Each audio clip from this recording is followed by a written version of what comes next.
West Coast Cookbook and Speakeasy with Chef Justice Putnam. Netrootsradio.com.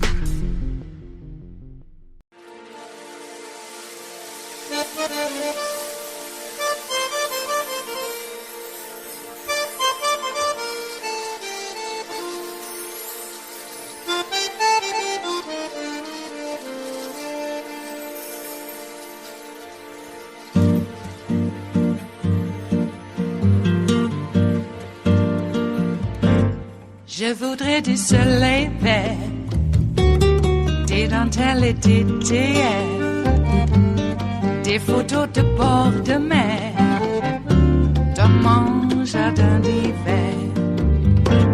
Je voudrais de la lumière, comme en Nouvelle-Angleterre. Je veux changer d'atmosphère, dans mon jardin d'hiver. Ma fleur sous la pluie de novembre, tes mains qui courent, je n'en peux plus de t'attendre. Les années passent, il est long, là je tombe. Nul ne peut nous entendre. Je voudrais du Fred Astaire, revoir un latte. An update on the legal storm Donald Trump is facing. He has to counter the real possibility that senior officials at the Trump organization or his company or himself all face the prospect of indictment. As we've reported, there's a special grand jury that is now reviewing evidence in New York. Trump has also been putting his D.C. hotel up for sale. That's one of the properties that has been under investigation and planning a series of summer rallies amidst what is mounting legal jeopardy in New York. Citizen Trump facing a serious test. Meanwhile, Trump's former personal attorney, Michael Cohen, well, he sees charges coming down the pike. The chance that there's not going to be indictments coming out and there's not going to be convictions, it's kind of like me waking up tomorrow 7 feet tall and playing power forward for the Knicks. It's there, right? It's going to happen. I'm joined now by Neil Kochel, former acting U.S. Solicitor General, and Andrew Kaufman. He was the Executive Assistant District Attorney and Chief of the Investigative Division in the Manhattan DA's office. Very relevant, given that that is the same office that has so much going on with Donald Trump's organization and legal exposure. Welcome to both of you. Adam, I wanted to start by just walking us through what does it mean when, as we've reported, you get a grand jury, a special, extensive one impaneled in this way.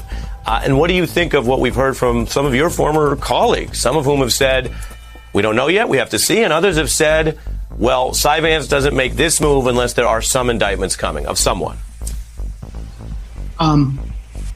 Thanks, Ari. Excuse me. Thanks for having me on tonight. So it's true. The impaneling a special grand jury, it means a lot.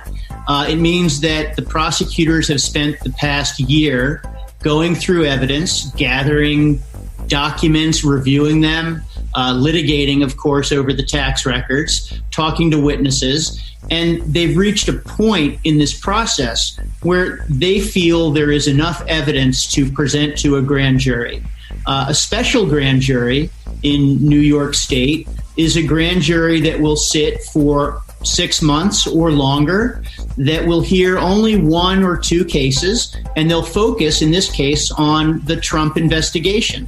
So it really does have a significance in that it means that the district attorney is ready to move forward with witnesses, with strategy. They might compel witnesses to testify. They might charge people. They might immunize people. There's a lot of strategic moves that come that come with a special grand jury when you have the time to use the grand jury to develop the evidence and make the case. What do you think about the question I asked over whether there will or won't be indictments? It seems likely that when you take the step of impaneling a special grand jury, that indictments will follow. We don't know who will be indicted, but the district attorney is not going to take the step of impaneling a special grand jury unless they believe in their assessment there's legally sufficient evidence to demonstrate criminal conduct. Now, you can't say who it is. You can't say, is it Mr. Trump, Donald Trump himself? Is it the Trump organization? Is it executives, the kids? But you can say that they're looking at this and thinking, we've got enough to go forward and bring criminal charges. Neil? Yeah, so I agree with a lot of that. So first of all, a grand jury is largely a black box. So we don't find out what the grand jury is thinking, what they're being presented with, and so on. I mean, the best way of thinking about it is kind of like the opposite of Donald Trump. With Donald Trump, it's always TMI. We know everything he's thinking or the lack thereof. With a grand jury, it's all about secrecy, as it should be. And so we're not going to hear much. But here's what we do know. We do know that this grand jury has been convened, that the grand jury is looking at the Trump organization and individuals within it. And Donald Trump, of course, was the head of it for a time. And then it was passed on to his two sons when he was the president. I agree they could be looking just at the organization and not at the individuals. That might be true in some corporate cases, but unlikely here because this is a closely held company in which, there's, the direct accountability of the leaders. This is not like some big behemoth publicly traded company like this. We know that this investigation involves financial records, that they've gone and sought the CFOs, grandkids' schools, tax returns, and so on. And look, most normal companies have a legal compliance office that deals with all of this and makes sure that the I's are dotted and the T's are crossed, but not Trump. I mean, Trump might come to regret replacing a legal compliance office with like a big picture with a giant Sharpie of the presidential seal or something like that. But all of that is what the grand jury is going to be looking at. So their financial records, witnesses, a whole goldmine for prosecutors.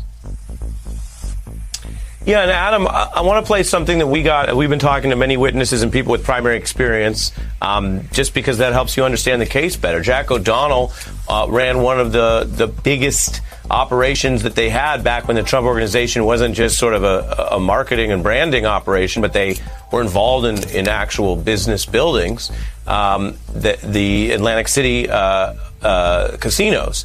Take a listen to what he said. And I actually went through, a situation where I was asked to literally build false financials for my business. I then went into Donald's office, and Donald said, "Did Robert and Harvey talk to you about the numbers?" And I said, "Yes, they did. But let me explain why I can't redo the numbers, because they won't be true." And he just said, "We need new numbers."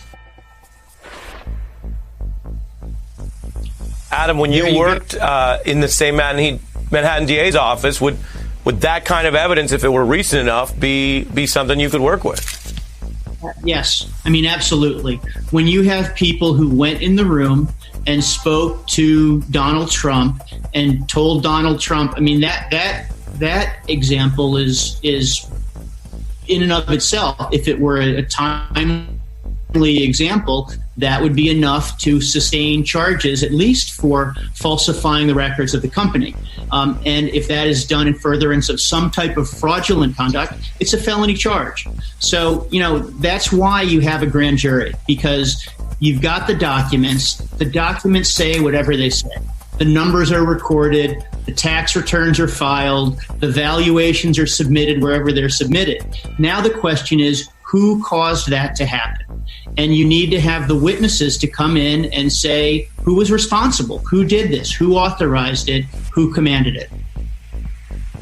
And Adam, what do you say to a critique we've heard both from certain people that are sympathetic to Trump, but also from some big Trump critics who think he skated for too long, including in Democratic New York, that this guy was not exactly, to Neil's earlier point, flying below the radar.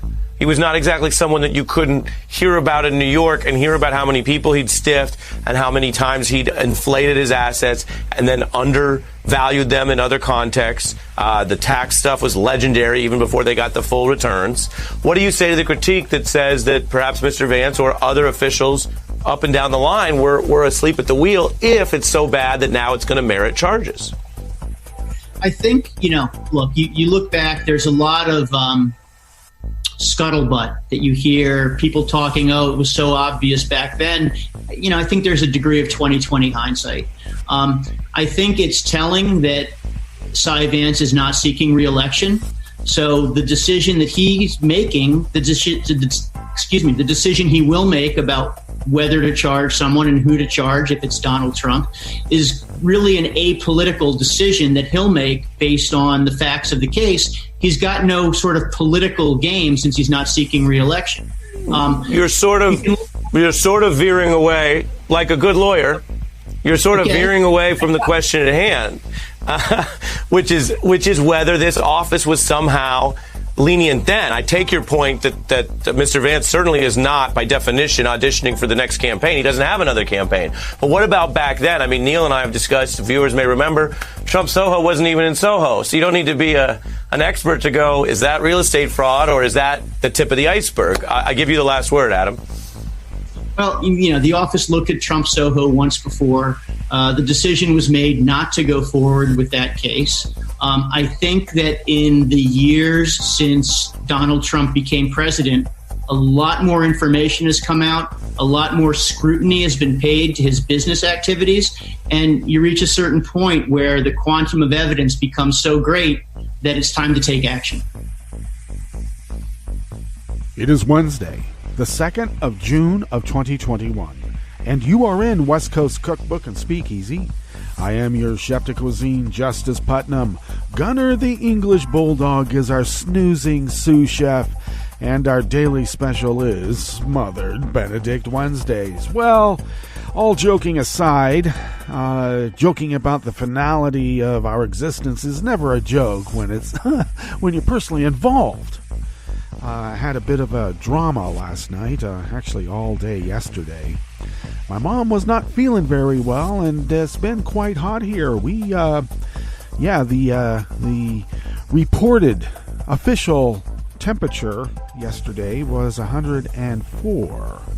Though there are parts here at the mothership in Rogue River where the thermometers were reading 110. Because, reflective heat can reflect heat. And it doesn't go down generally. Not around here. And the coolest spot at the house was 102. So we stayed inside where it was, cool. Learned how to live in the desert heat long ago. There's a reason why back in the day they would have thick walls and dark interiors during the heat of the day and let cross ventilation do its job, and it does. So able to survive in the heat without turning on the air conditioner much. Sometimes you have to, like at the end of the day. And it was quite warm last night. But regardless, the drama that ensued yesterday about Mom being so under the weather, no pun intended. Well, I took her usual blood pressure towards the end of the day, early evening, and it was perilously low. So low that I thought there was something wrong with the machine. So I called my sister who lives nearby and who is in the medical field, being a nurse and all, and came over. Well, actually, I then put the machine on me, and it registered normal.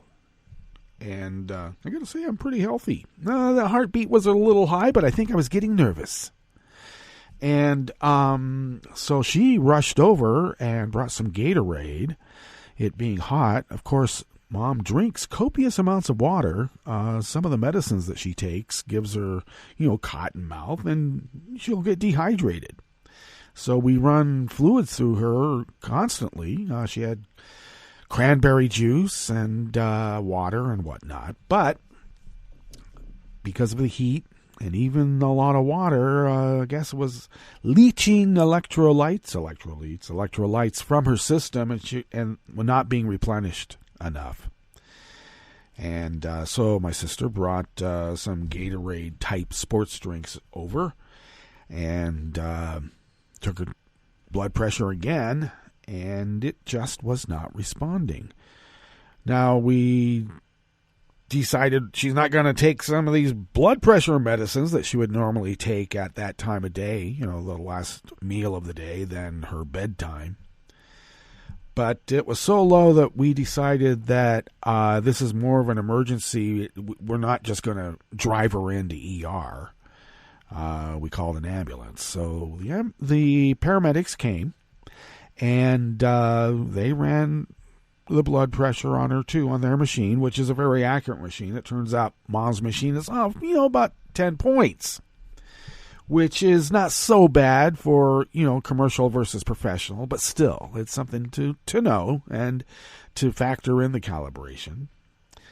But Mom was able to walk to, and, there's quite a bit of property here at the mothership. So she was able to walk to the front gate, and I suppose that would be, I don't know, maybe 40 feet, say. Got a fairly good setback. But she was able to traverse that slowly, and, on my sister's and my elbow. She was having a cane, so And she was able to get on the gurney herself, and they strapped her in and took her, and my sister sat there and talked with the professionals that she knows there. And they kept her overnight. I'm sure they hooked her up to IVs, but she's also anemic, and this is all part of the aging process, so a bit of a scare. And now I'm finding out I should have just, pumped her full of, through her pie hole, of course, chicken noodle soup, because it's not just a myth. It's not just a old housewives' tale. It is true. They actually did studies on chicken soup, and it does have curative powers, or shall we say, compounds. There, curative compounds, which is a power unto itself. So, have not heard any news this morning. Some phone calls have come in from family and friends who have heard and want to know an update. I don't have one. Not right now. And if the phone rings, I'll just have to mute it real quick. And if it's important, they'll leave a message. But I'm waiting for the hospital to call, or my sister, and give us an update. And I'm hoping they're just going to release her. But we are not expected to have as hot of a day today as yesterday, though it is still deathly hot, especially for the elderly. Why do the elderly always want to move to the desert? I never understood it. Move me to a coastal forest range. That's what I want. That's what I thought I was getting in Oregon. No, we moved to the chaparral. Jeez. Grr. Anyway, we're here. I know how to live in this heat, and there are conifers all around, so it's okay. Okay, so that put a bit of a disruption in, preparation for the show because, there's a little bit of digging. I don't just wing this. Sometimes I do. But normally I don't just wing it. I'm familiar with the story since I'm primarily responsible for this show. It's my show. Anyway, if you have a mom, I don't need to tell you to hug her. Okay? Whatever problems you've had, you only have one mom. Yeah, you might have some stepmoms and stuff like that. That's great. Okay? But you only have one mom. And only one dad, too.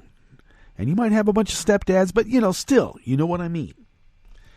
So, hug your moms while you have them. Because I know for a fact, even with your own kid, hug them while you have them. It may not be you who goes first. So, the idea of losing mom has been actually something that we've considered since we were kids, since we planned that we were never going to send our parents to old folks home, I think is what we called it, or politely a convalescent hospital. Yeah.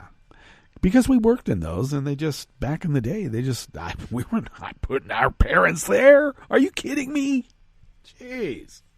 What are you going to do next? Give them a lobotomy just to shut them up? Yeah, that's what they probably would do.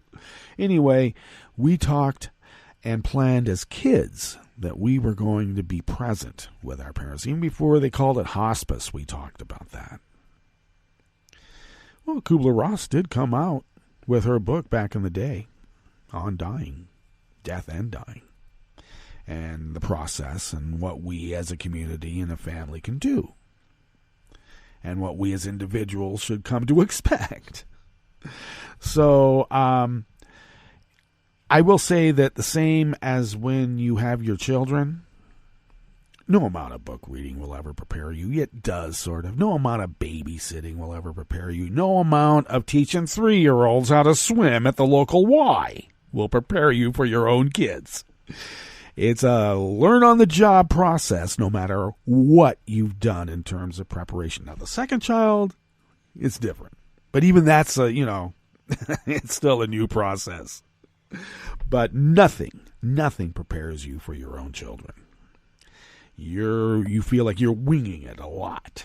So you fall back on ideas and philosophies that you had come to believe growing up yourself about how you treat your kids. And some of those overarching ones are important, like encouraging them. How about that one? Not using them as a rope in a tug-of-war because of your own emotional failings. And you need to lash out at others. Don't use your kid as a rope in a tug-of-war. Don't.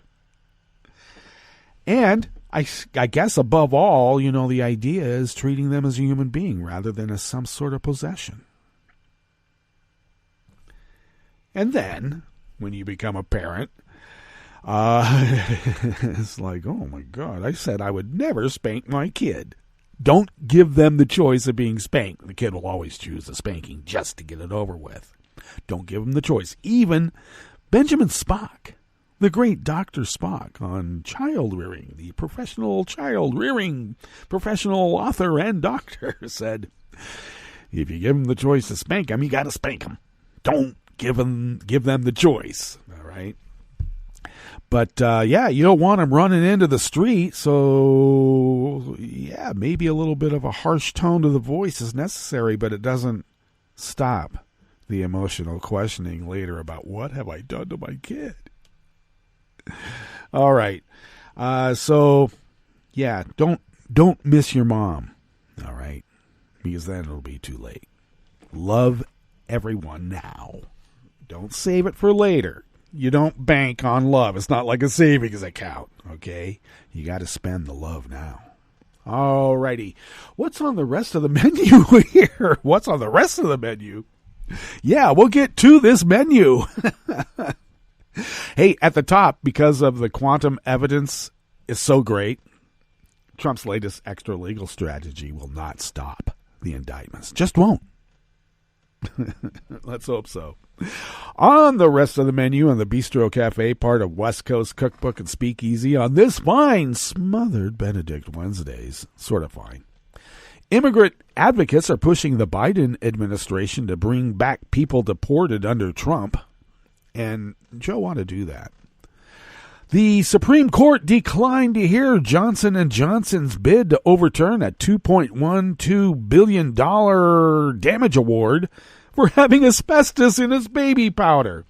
I think they're going to make a lot more money on the COVID-19 vaccine, but we'll see.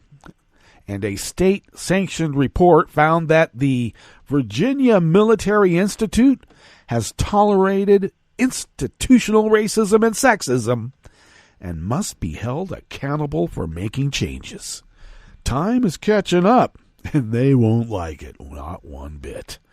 After the break, we move to the chef's table, where a German foreign minister rejected the idea of delivering weapons to Ukraine, even after Zelensky begged Angela Merkel, please.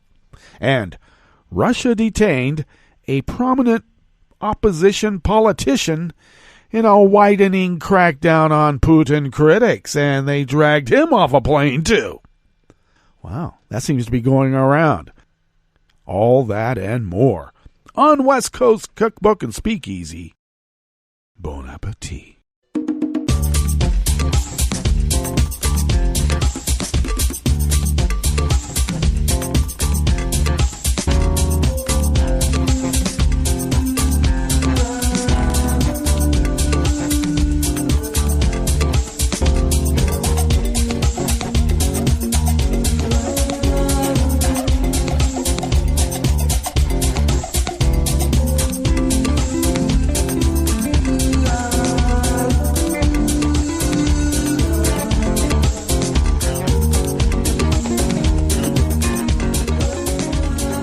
near the bottom of our homepage at netrootsradio.com. To the right of the page is the chat room link, and the chat room is monitored by Kelly Lincoln. Thank you, Kelly.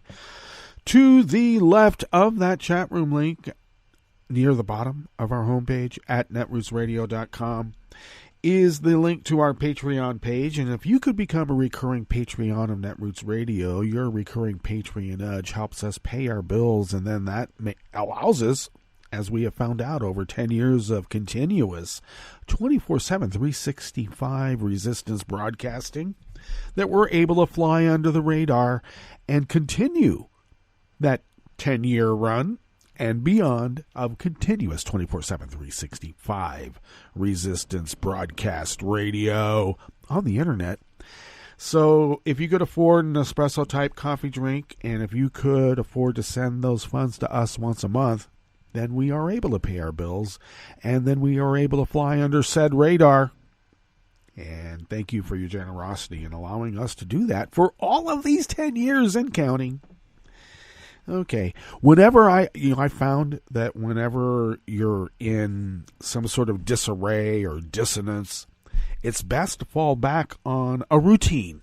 And what better routine than this show that I do 5 days a week? So if I break character, you'll know the reason why. Okay. If you would like to follow Netroots Radio on Twitter, you can do so at Netroots Radio. Tom takes care of that. Thanks, Tom. I take care of at Justice Putnam because that's me. No getting around it. And I post the show notes and links diary on the Daily Kos, the Daily Kos, about 10 minutes before showtime, and then get that posted up on social media platforms like Twitter.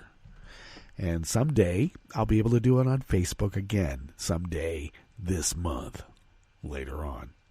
Anyway, check out the show notes and links, because really that's where the real reportage is. If you would like to follow the show on Twitter, you can do so at Cookbook West, and pick up podcasts by way of Spreaker, Stitcher, TuneIn, iHeart, YouTube, iTunes, and wherever podcasts can be found. Okay. You know, the not knowing is what's really the bad part of all of this. It's like, okay, let me know what's going on. I'll give them a call in just a moment, probably during the break. Okay, this first offering here in the Bistro Cafe of West Coast Cookbook and Speakeasy, Smothered Benedict Wednesdays, is by the Associated Press by way of the American Independent. Jesus Lopez says he feels like a stranger in the place he was born. He's from Guadalajara, Mexico, but his life was in Chicago. After 15 years in the city, he was deported a year ago during the COVID-19 pandemic. Thank you, Don.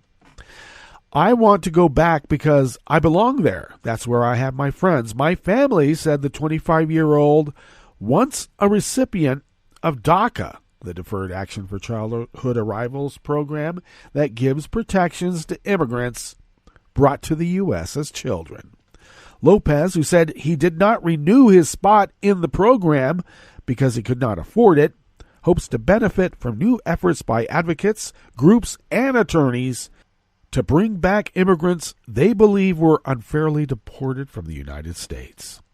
With President Joe Biden in office, one of the new proposals from advocates urges creating a centralized Department of Homeland Security office to consider requests from deported immigrants trying to reunite with their families in the U.S. It's a long shot. White House officials have never publicly mentioned the idea, and it doesn't yet have a supporter in Congress. The campaign, however, shows how immigrant advocacy has become emboldened after 4 years of hardline immigration policies under Donald Trump. It also shows how varied ambitions are among pro-immigrant advocates. Many are focused instead on immigration bills that have passed the House but appear stalled in the Senate, as large numbers of unaccompanied children crossing the border have weakened the White House's position. The measures would give legal status to DACA recipients like Lopez, more farm workers, and others with special protections. Another bill Biden proposed to offer is a path to citizenship for immigrants in the country illegally, including some provisions for a chance for deportees to come back to the U.S. But the Biden administration has not spoken publicly or answered questions about the possibility of regularly considering those requests. More than 700,000 immigrants have been deported from the U.S. in the last 3 fiscal years, and that's according to federal data. U.S. law includes ways for deportees to return, but they rarely succeed. For some deportees, the change of an administration offers hope.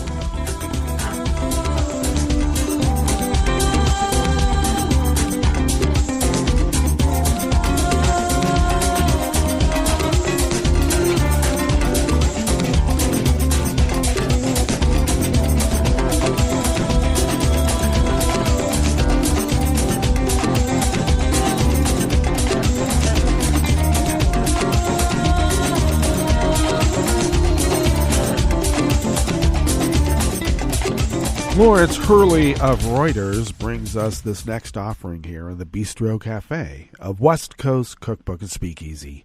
The U.S. Supreme Court yesterday, Tuesday, declined to hear Johnson & Johnson's bid to overturn a $2.12 billion damages award to women who blame their ovarian cancer on asbestos in the company's baby powder and other talc products. The justices turned away a J&J appeal and left in place a Missouri state court ruling in litigation brought by 22 women whose claims were heard together in one trial. The Missouri Court of Appeals and Intermediate State Appellate Court last year ruled against J&J's bid to throw out the compensatory and punitive damages award to the plaintiffs, but reduce the total to $2.12 billion from the $4.69 billion originally decided by a jury.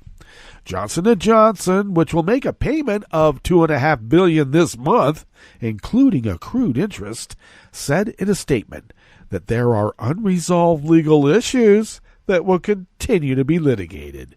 It previously has said it faces more than 19,000 similar claims. The matters that were before the court are related to legal procedures and not safety. Decades of independent scientific evaluations confirm Johnson's baby powder is safe, does not contain asbestos, and does not cause cancer, the company said. J&J has argued that a decision by a Missouri Circuit Court to consolidate disparate baby powder-related claims from the plaintiffs, including 17 women from outside the state, for a trial before a single jury, violated the New Brunswick, New Jersey-based company's due process rights under the U.S. Constitution. J&J also argued that the size of the jury's damages award violated its due process rights. The Missouri Supreme Court, the state's highest court, in November declined to hear the company's appeal of the Missouri Court of Appeals ruling, prompting the company to appeal to the U.S. Supreme Court. And it looks like Johnson & Johnson just did not give enough beer to Kavanaugh.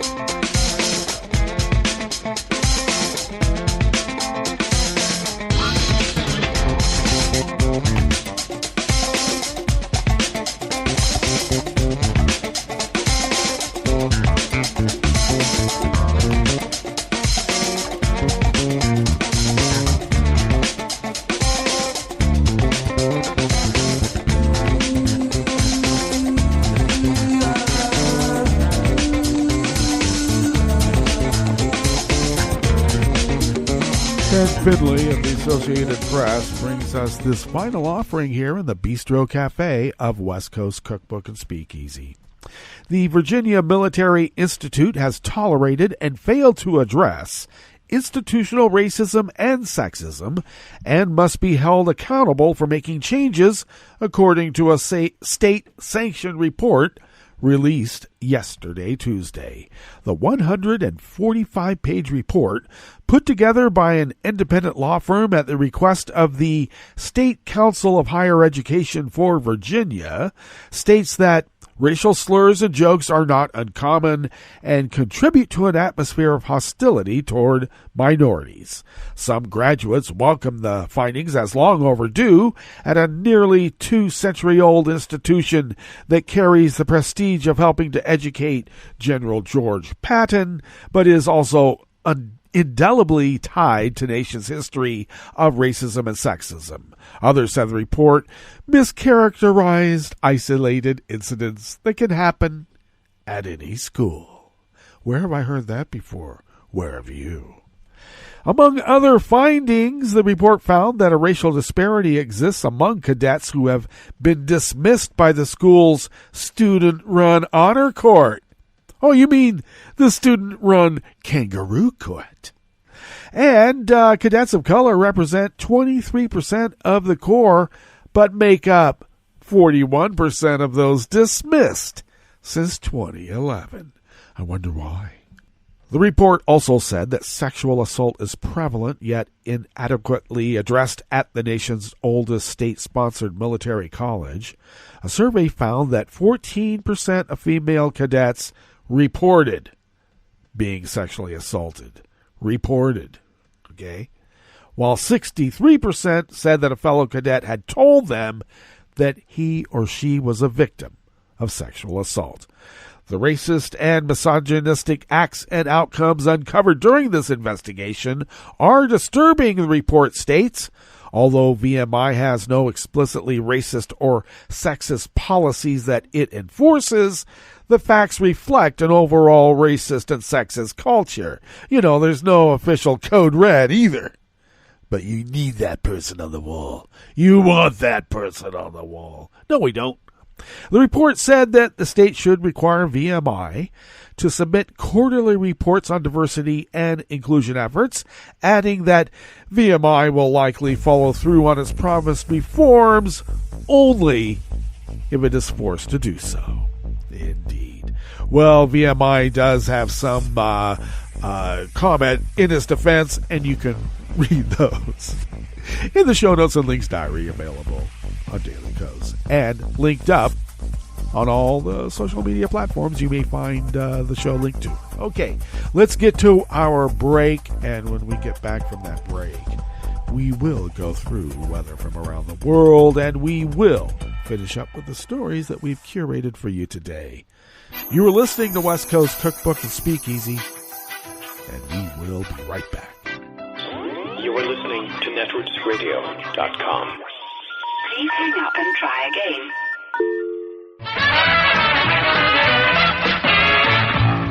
From a point at sea to the circles of your mind, a new force is at work for planetary transformation. New radio for a new Earth.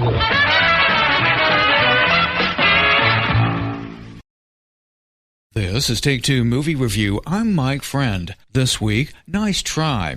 As any chef can tell you, having all the right ingredients doesn't guarantee that the palate will be satisfied. Netflix viewers have recently flocked to Joe Wright's new psychological thriller, Woman in the Window, but from looking at audience and critics' reviews, not coming away particularly happy. It has an interesting enough plot. Child psychologist Anna has had a breakdown and is agoraphobic, stuck in her pricey New York brownstone, where she becomes interested in new neighbors with issues that indicate secrets and with few curtains.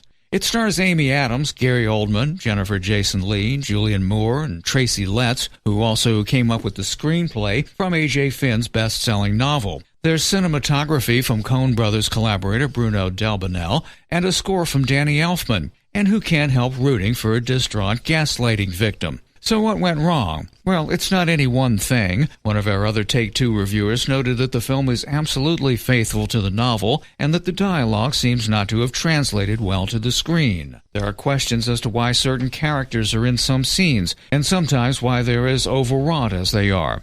There are homages. We actually see Anna viewing a clip of Rear Window while chilling and drinking, which is cute, but may more serve to remind us that this is certainly not that movie. Saving this one might be that the build-up from the first act is compelling enough to pique interest sufficient to stick with it. As the woman in the window's action shifts to the roof near the conclusion, you'll know exactly how the bad guy's going to get his. Anna is vindicated, but in sort of a final narrative insult, that vindication comes with therapeutic benefits that don't seem realistic. This has been Take Two Movie Review. I'm Mike Friend. Catch up with us at take2moviereview.com and feed us back on our channel on YouTube.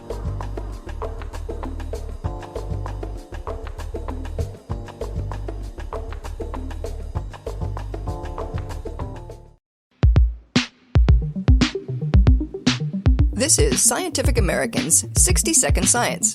I'm Karen Hopkin. Bats rely on echolocation to navigate the night skies and to chase down and capture even erratically moving prey. But even more impressive than their aerial acrobatics are the mental gymnastics bats must be performing to translate the time it takes for their echoed calls to return into a distance to their target.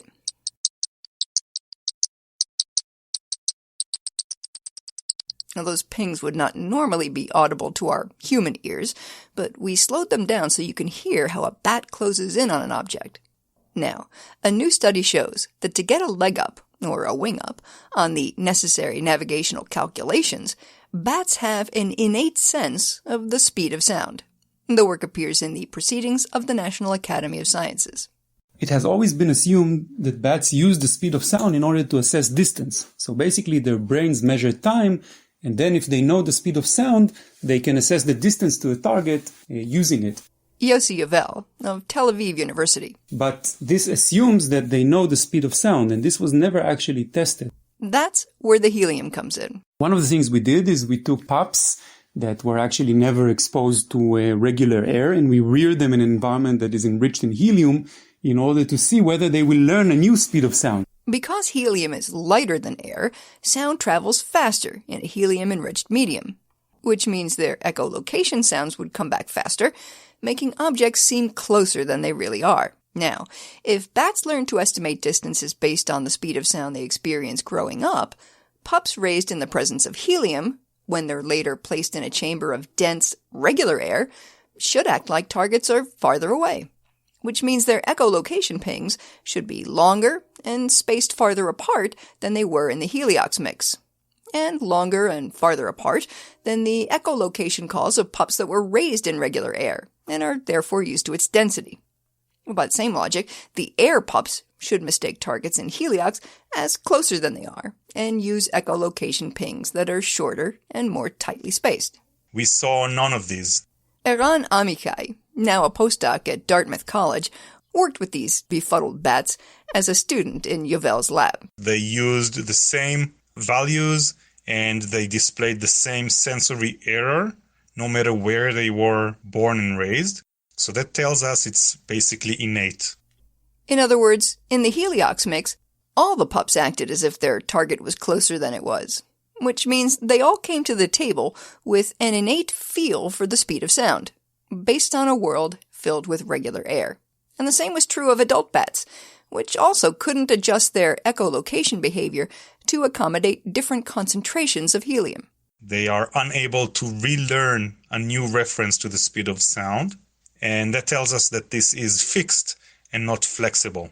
This lack of flexibility might seem like a liability, especially because the speed at which sound travels can sometimes vary by a few %, depending on air temperature and humidity. But Yovel hypothesizes that coming into the world with a fixed notion of the speed of sound is probably a plus. Many of these bats, they're born in summer and they have to very quickly start flying and foraging independently. And therefore, it's really important that they acquire their sensory, their echolocation sensing system abilities very, very rapidly. And therefore, it might be beneficial to have an innate reference, and rather than something that you have to learn and might take time and you might learn an errorsome value. Especially if you find yourself in a heliox chamber in a certain lab in Tel Aviv. For for Scientific Americans. 60-Second Science. I'm Karen Hopkin.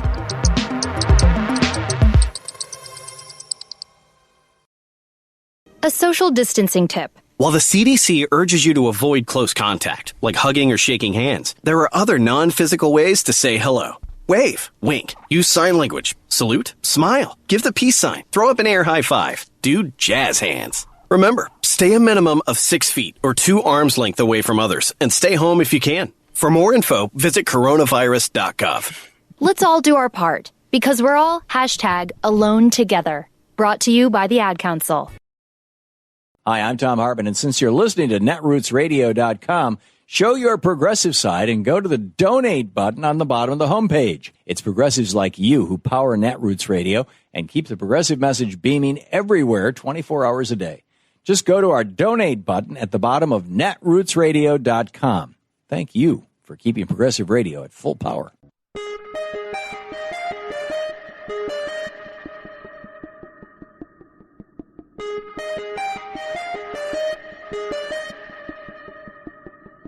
The eyes of Texas are upon you.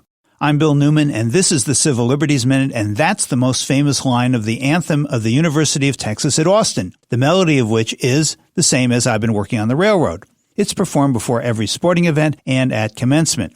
The anthem was first performed in Austin in 1903 by white students in blackface, a minstrel show depicting black Americans as dim-witted and happy in their position of servitude. Those shows continued until the mid-1960s. And the melody is derived from a minstrel tune about black laborers building levees across the South. That said, a university committee formed to study the song reported last spring that the song had, quote, no racist intent. Complaints about implicit, if not explicit, undertones of racism in this song are long-standing and now have come to a head in protests that have pitted large donors and administrators against student tour guides who have gone on strike over this, black legislators, and state activists. So far, the rich donors are winning.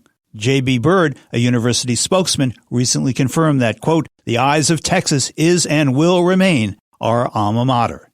So the fight goes on.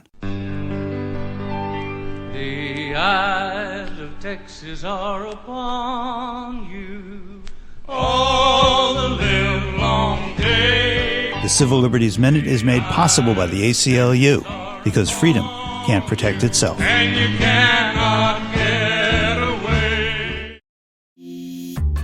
This program is presented by the Centers for Disease Control and Prevention. For an expectant mother, taking care of her developing baby means taking good care of herself. One way she can do this is by ensuring she gets vaccinated. If a woman is or might be pregnant during flu season, it's especially important to get her annual flu shot, preferably before the end of October. In addition, women should be vaccinated against whooping cough during the 3rd trimester of each pregnancy. Failure to get vaccinated places both mother and baby at increased risk for serious complications of these infections, including hospitalization and even death. If you're pregnant or planning to get pregnant, ask your healthcare provider when you should get your vaccines. Thank you for joining us on A Minute of Health with CDC. For the most accurate health information, visit cdc.gov or call 1-800-CDC-INFO. I'm Rick Smith, and this is Labor History in 2. On this day in labor history, the year was 1917. That was the day known as the East St. Louis Race Riot. It is considered the worst case of labor-related violence of the 20th century and one of the worst race riots in American history. At the time, East St. Louis, Illinois, was an industrial hub along the Mississippi River across from St. Louis, Missouri. Production demands for World War I intensified the Great Migration. As African Americans emigrated from the South, filling the demand for industrial labor, tensions grew at workplaces and in the communities in which they settled. That spring, black and white workers had been hired to scab on a local strike. The violence began on May 28th when trade unionists marched to the mayor's office protesting the black labor they considered unfair competition. It quickly turned into an anti-black riot. The National Guard was called out to quell the violence. And on this day, 2 days of rioting began when a car of white men drove through a black neighborhood and fired at a group of blacks. Racist mobs killed as many as 200 1,500 African Americans, 6,000 more were left homeless. Many remarked bitterly that the police and National Guard stood by, indifferent to the race violence around them. The president of the Illinois Federation of Labor insisted that employers were to blame for using Southern blacks to break the back of labor. Socialist Party leader Eugene V. Debs declared that the riots were, quote, a foul blot upon the labor movement. Debs continued, had the labor movement freely opened their doors to the Negro instead of barring him, the atrocious crime of East St. Louis would have never blackened the pages of American history. Labor History in 2 brought to you by the Illinois Labor History Society and The Rick Smith Show. For more information, go to laborhistoryin2.com, like us on Facebook, and follow us on the Twitters at Labor History in 2.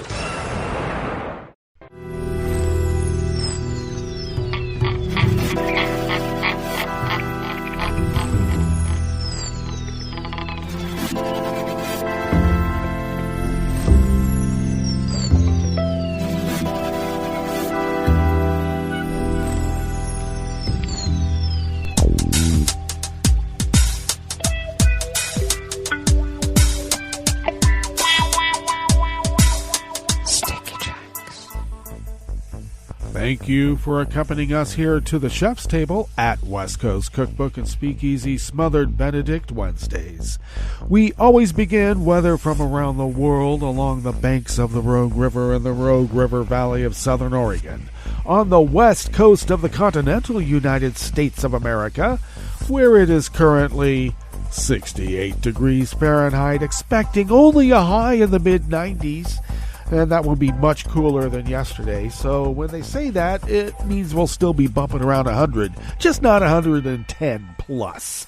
We are still under, an active heat advisory in the region, and it looks like we'll be sunny all day today with winds out of the northwest at 5 to 10 miles per hour. Clear skies tonight with lows in the low 60s.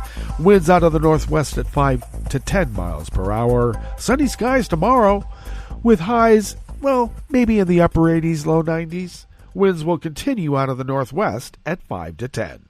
Confirmed cases of coronavirus in Jackson County in the southern part of Oregon have been updated, and we now stand at 11,250 infected, and we have increased the deceased by one, which now is at 144. Just makes me sad.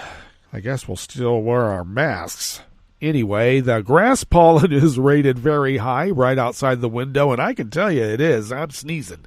The air quality index, though, for the region is good at 44 parts per million, and the daytime UV index remains very high at 9.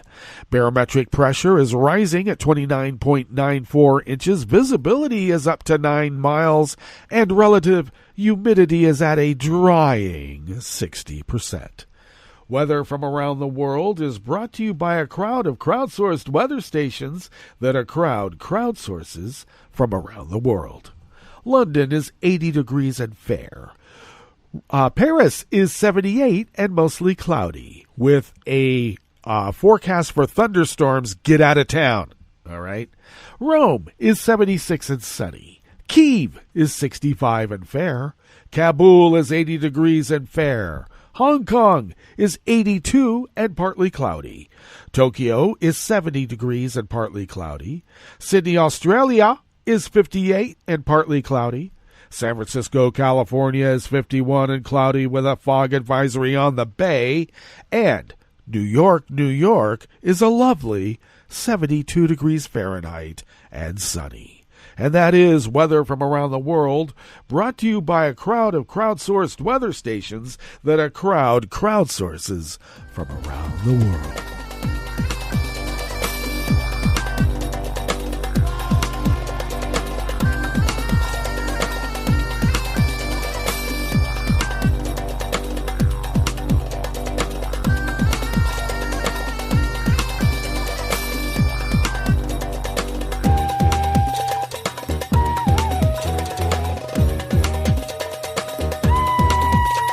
Staff at the Associated Press brings us this first amuse-bouche here at the Chef's Table at West Coast Cookbook and Speakeasy, Smothered Benedict Wednesdays. Germany's foreign minister yesterday, Tuesday, rejected the idea of delivering weapons to Ukraine after the country's president indicated that he would like military help from Berlin. Indicated? Germany, along with France, has led Western diplomatic efforts to resolve the long-running conflict between Kyiv and Russia-backed separatist rebels in eastern Ukraine. But efforts toward a political settlement are stalled.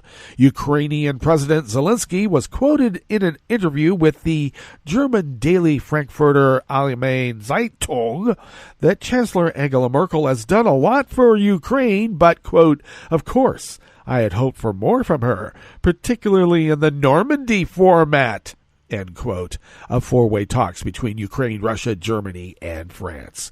Germany can do more, he said, pointing to recent comments by opposition Green Party leader Robert Habeck during a visit to the Ukraine. German Foreign Minister Heiko Maas firmly rejected the idea of weapons deliveries while highlighting Germany's support for Ukraine in diplomacy and in bilateral aid. I am convinced that the conflict can only be solved by political channels, and that should be clear to all involved, he told reporters in Berlin. This remains the guiding principle of our engagement, and it won't change. Weapons deliveries do not help in this. Now, Ukraine also strongly opposes the completion of a new Russian-built natural gas pipeline to Germany under the Baltic Sea. The Nord Stream 2 project also is opposed by Habeck's Greens and by the U.S., but the Biden administration opted last month not to punish the company overseeing the project, even while announcing new sanctions against Russian companies and ships. The move eased a long-running irritant in German-U.S. relations.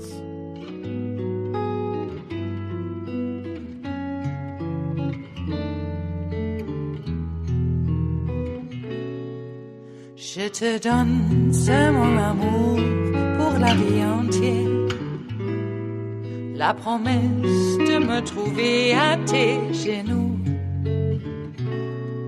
Aussitôt que tu m'appelles, rester toujours fidèle, c'est tout, c'est tout.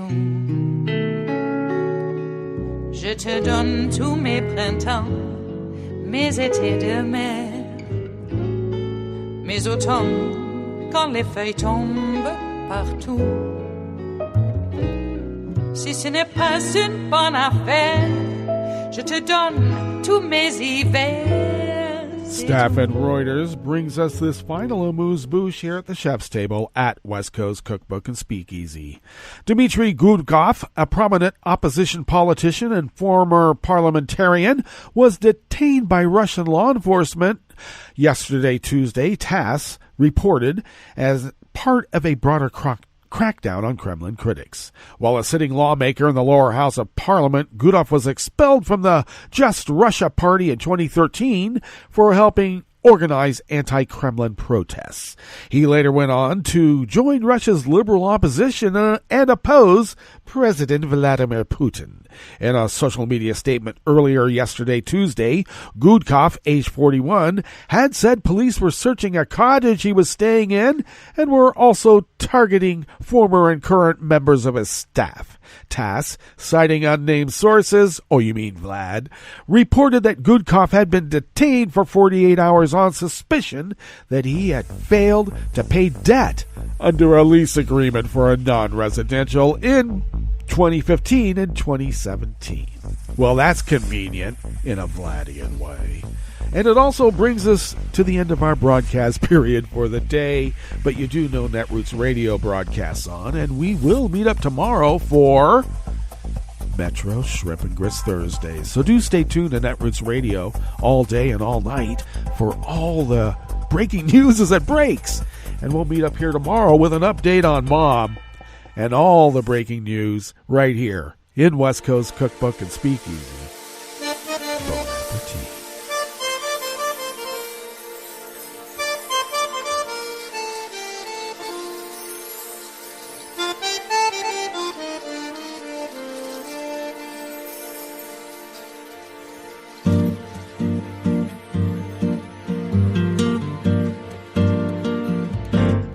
Je voudrais du soleil vert, des dentelles et des théâtres, des photos de bord de mer, dans mon jardin d'hiver. Je voudrais de la lumière, comme en Nouvelle-Angleterre. Je veux changer d'atmosphère, dans mon jardin d'hiver. Ma fleurs sous la pluie de novembre, tes mains qui courent, je n'en peux plus de t'attendre. Les années passent, qu'il est loin, là je tombe. Nul ne peut nous entendre. Je voudrais du Fred Astaire, revoir un latte Goer. Je voudrais toujours te plaire, dans mon jardin d'hiver. Je veux déjeuner par terre, comme au long de golfe clair, t'embrasser les yeux ouverts, dans mon jardin d'hiver.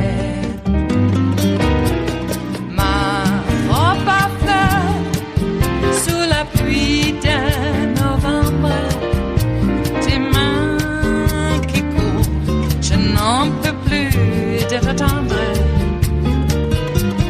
Les années passent, il est loin, là je tombe. Nul ne peut nous entendre. Ba-da-da-dum-di-da-dum. Ba-da-da-dum-di-da-dum. Ba-da-da-dum-di-da-dum. Dans mon jardin d'hiver. Ba-da-da-dum-di-da-dum. Ba-da-da-dum-di-da-dum. Ba-da-da-dum-di-da-dum. Dans mon jardin d'hiver. Dans mon jardin d'hiver. Dans mon jardin d'hiver.